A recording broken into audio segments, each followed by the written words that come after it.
শুধু কেনাকাটি করলেই তো হবে না, তার সাথে সাথে নিজের স্কিন কেয়ারটাও তো করতে হবে বলো। তাই জন্যই শ্রেয়াকে ডেকেছিলাম।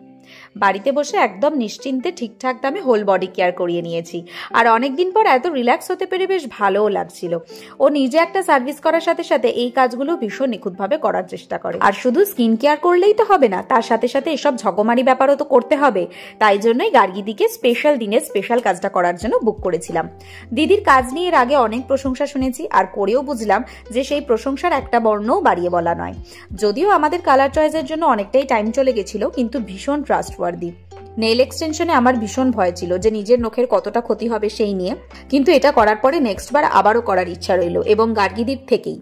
আমি ওমব্রে, ক্রোম, গ্লিটার সবকিছু মিলিয়ে মিশিয়ে করেছিলাম। আর একদম রিজনেবল প্রাইসে এত সুন্দর ফিনিশিং জাস্ট ভাবা যায় না। দিদির ফেসবুক প্রোফাইলটা আমি স্ক্রিনে অ্যাড করে দিলাম, তোমরা অবশ্যই এই ওয়েডিং সিজনে দিদির সাথে কন্ট্যাক্ট করে নিও। আর কেমন হয়েছে অবশ্যই জানিও কিন্তু।